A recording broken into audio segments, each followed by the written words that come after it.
एक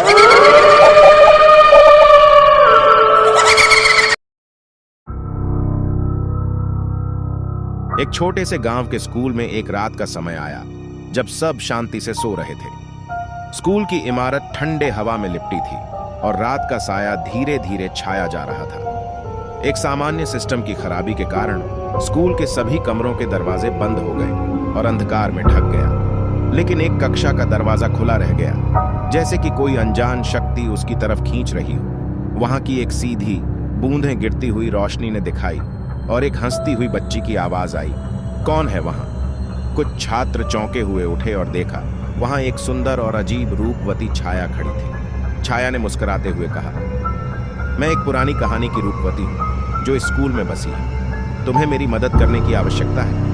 छाया ने बताया कि उसकी आत्मा एक समय स्कूल की छात्रा थी और उसे न्यूनतम समर्थन मिला था।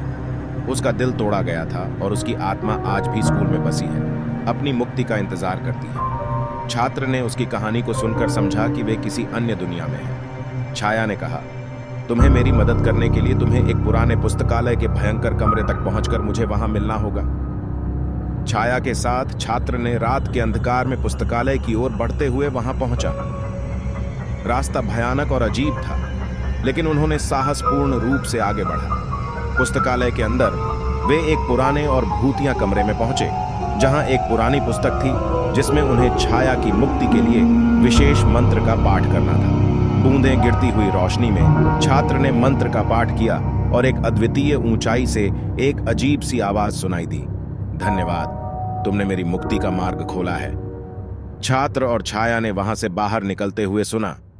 स्कूल की रौंगत चुप्पी में लिपटी थी और एक नई ऊं स्कूल के छात्र और छाया ने मिलकर वह समय बिताया जब छाया को मुक्ति मिली और उसकी आत्मा शांति में समाहित हो गई। छात्र ने छाया से कहा, तुम्हारी मुक्ति से मेरा दिल बहुत हल्का हो गया है। छाया मुस्कुराई और उसने कहा, तुमने अपने साहस और सहानुभूति से मेरी मदद की, इसके लिए मैं हमेशा आभारी रहूंगी। दोनों ने स्कूल को छोड़ा और वहां से बाहर आते ही सुबह की पहली किरणों के साथ सभी दरवाजे खुद ही खुल गए। स्कूल की इमारत फिर से शांत हो गई और उसमें कभी भूतों की बर्बादी का साया नहीं आया।